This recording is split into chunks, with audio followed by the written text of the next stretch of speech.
Hi Pisces, how are you? Welcome to my channel. कैसे हो आप लोग? हम करने वाले हैं मंथली टैरो कार्ड्स रीडिंग, जो कि होने वाली है सितंबर मंथ के लिए।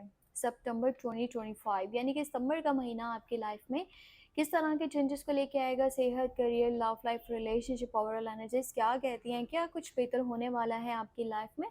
सो हम ये सारी चीज़ें इन डिटेल चेक करेंगे टैरो कार्ड्स में। अगर फिर भी आपका कोई भी सवाल हुआ, आप मुझे मेरे व्हाट्सएप नंबर में मैसेज कर सकते हो। नंबर इसी वीडियो के डिस्क्रिप्शन बॉक्स में आपको मिल जाएगा। स्टार्ट करेंगे यहाँ पर एंजल्स कार्ड से, ठीक है। रीडिंग को क्लेम करने के लिए वीडियो को लाइक करना और चैनल को सब्सक्राइब करना मत भूलना। तो देखते हैं कि एंजल्स आपको क्या गाइडेंस देना चाहते हैं। एंजल्स का आपके लिए क्या मैसेज है?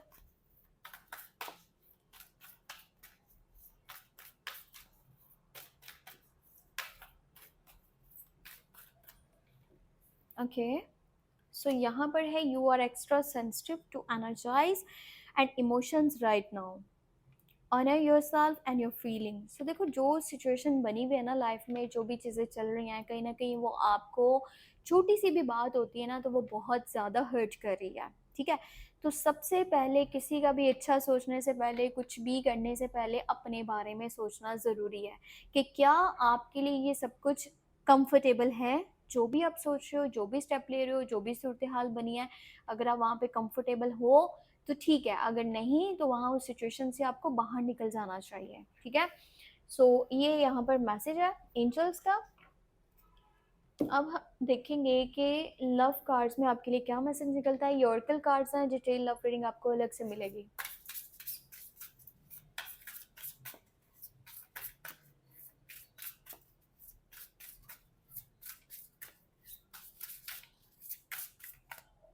Okay, free yourself, it's time to take back control of your life. देखो, मुझे लगता है कि आप में से काफ़ी सारे लोग किसी ऐसे पर्सन के साथ हैं रिलेशनशिप में जो आपके सपोर्ट में नहीं है, ठीक है। वो पर्सन आपको नहीं समझ रहा, या फिर उसकी ज़िंदगी को गुजारने का तौर तरीका, उसके असूल कुछ और हैं, और वो आपके कंफर्ट जोन को नहीं नोटिस कर रहा। वो आपके लिए बेहतर फैसले नहीं कर रहा, आपके लिए स्टेप नहीं ले रहा, आपको वो केयर नहीं कर रहा, रिस्पेक्ट नहीं दे रहा या प्यार नहीं दे रहा। और आपने कहीं ना कहीं अपनी ज़िंदगी का सारा कंट्रोल किसी पर्सन के हाथ में दिया हुआ है, जो आपकी इज्जत नहीं कर रहा या आपके लिए वो एफर्ट्स नहीं कर रहा। उसके लिए कुछ और लोग हैं जो इम्पोर्टेंट है, उसने आपको साइड किया हुआ है। तो यहाँ आपके लिए समझने वाली बात ये है कि आपको उस सर्कल में से, आपको उस बाउंड्री में से खुद को बाहर निकालना पड़ेगा। आपको अपना जो लाइफ का कंट्रोल है अपने हाथ में लेना पड़ेगा। अपने अकॉर्डिंगली चीज़ें करो। यहाँ पर उस पर्सन की बिल्कुल मत सुनो। अगर वो आपकी केयर नहीं करता, अगर वो कह रहा है तो बहुत अच्छी बात है, वो आपके साथ चलना चाहता है तो ये बहुत अच्छा है। अगर नहीं कर रहा तो भी वहाँ से निकल आओ, मज़ीद टाइम मत वेस्ट करो वहाँ पर। या अगर आप बिल्कुल भी नहीं नहीं छोड़ना चाहते ना पूरी तरह से, तो कुछ टाइम के लिए साइड हो जाओ, ताकि उसको कम से कम रियलाइज़ हो कि भाई वो गलत कर रहा है जो भी कर रहा है। अब मैं आपको बताऊंगी कि यहाँ पर मून एनर्जी क्या निकल के आती है।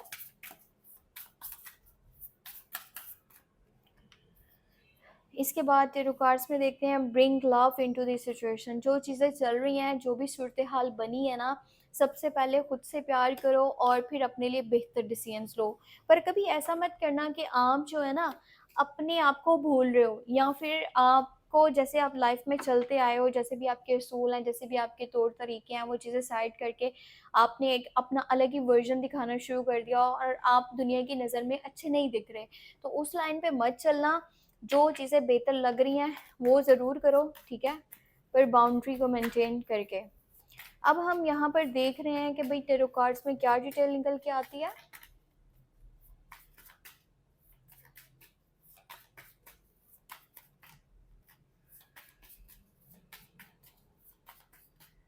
Okay, king of source. कोई पर्सन है, मेल पर्सन हो सकता है, आपके डैड की एनर्जी है, बड़े भाई की एनर्जी है, या हस्बैंड की एनर्जी है, बॉयफ्रेंड की एनर्जी है। कोई तो है जिसका एटीट्यूड आपके साथ कहीं ना कहीं ठीक नहीं है, जिसके अंदर ईगो बहुत ज़्यादा है, जिसके अंदर जो है ना सुप्योरिटी कॉम्प्लेक्स बहुत ज़्यादा है। आप सुप्योरिटी कॉम्प्लेक्स आप समझते हो क्या होता है? सुप्योरिटी कॉम्प्लेक्स होता है कि भाई अपने आप को जो है ना बादशाह की तरह देखना, किंग की तरह देखना, या क्वीन की तरह तरह देखना, कि भाई मैं ही हूँ जो भी हूँ, भाई तुम जो हो ना तुम कुछ भी नहीं हो। सो इस तरह की उनकी नेचर है या पर्सनालिटी है या माइंड है, और ये कोई मेल पर्सन है, ज़रूरी नहीं आपके डैड की एनर्जी हो, ये कोई भी मेल पर्सन आसपास हो सकता है। उनके एटीट्यूड, उनके ईगो की वजह से चीज़ें आपकी ज़िंदगी में डिस्टर्ब हो रही हैं। अगर आप एक फीमेल हो, ठीक है, तो किसी मेल पर्सन की वजह से आपकी ज़िंदगी में जो है ना चीज़ें डिस्टर्ब हो रही हैं, और कहीं ना कहीं ये आपका खुद का भी थोड़ा बहुत है एटीट्यूड ऐसा कि आप चीज़ों को नोटिस नहीं कर रहे हो कि आपके लिए क्या इंपॉर्टेंट है और क्या नहीं। इसीलिए कभी कार्ड आया था सेंसिटिविटी का, और साथ में आया था फ्री योरसेल्फ। जो पहले कार्ड्स मैंने देखे हैं, अपने आप को आज़ाद करो उन सिचुएशन से जहाँ पर आप फिट नहीं मतलब कि हो पा रहे हैं। ठीक है, आपके लिए आपका सुकून, आपका ये जो सेहत है वो बहुत ज़रूरी है। इस मंथ की मैं बात करूँ ना, तो आपको चीज़ें बहुत डिफरेंट अब दिखेंगी। उसकी वजह ये है कि जो लोग आपके आसपास मौजूद है ना, कहीं न कहीं वो आपके सगे नहीं हैं। बुरा मत मानना, पर वो कोई भी फैमिली मेंबर में से हो सकता है, दोस्त है, रिश्तेदार है, लवर है, कोई जानने वाला है, उसकी सच्चाई आपको पता चलेगी। और ये टाइम ऐसा है जब आपको बड़ी-बड़ी क्लैरिटीज़ मिलेंगी, बड़ी-बड़ी रियलिटीज़ सामने आएँगी, हिडन एनिमीज़, हिडन सीक्रेट्स का पता चलेगा। कुछ ऐसे दुश्मन जिनके बारे में आपने सोचा भी नहीं था कि भई ये मेरे खिलाफ हो सकता है, उसकी बातें आपको पता चलेंगी। और कोई बहुत बड़ी क्लैरिटी मिल जाएगी जहाँ पर भी आप कन्फ्यूज़्ड थे। मुझे लगता है आप लाइफ में बहुत ज़्यादा कहीं न कहीं कन्फ्यूज़्ड हो, आपके माइंड में फ़ियर्स हैं, कोई डर है, खौफ़ है आगे बढ़ने में, आपको ये है कि भई मैं कैसे कर सकता हूँ ये। तो खुद के ऊपर भरोसा रखो, आपके कान भरने वाले बहुत सारे लोग हैं, आपको डिस्ट्रैक्ट करने वाले बहुत सारे लोग हैं। जो सच्चाई नहीं है वो दिखाया जा रहा है आपको, और जो सच्चाई है वो छुपाई जा रही है। तो ये टाइम है खुद से चीज़ों को देखने का, समझने का। आप लाइफ में वहाँ पर हो जहाँ पर आपको नहीं होना चाहिए था, मीन्स योर पास्ट साइड। आपके हाथ से कोई अपॉर्च्युनिटी, कोई ताल्लुक, कोई चीज़ जो निकल गई है ना, आज भी आप उसके पछतावे में हो। आप में से काफ़ी लोग ऐसे हैं जो उन चीज़ों के ऊपर पछता रहे हैं कि भई वो ही बेहतर था।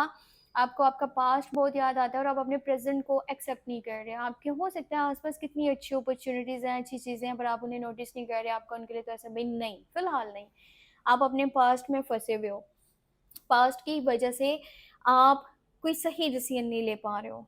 वैसे कोई पर्सन है जो वापस आ रहा है in your love life side. अगर कि मैं बात करूँ, ये एक प्रपोज़ल है, लव का ऑफ़र है, लव मैसेजेस हैं।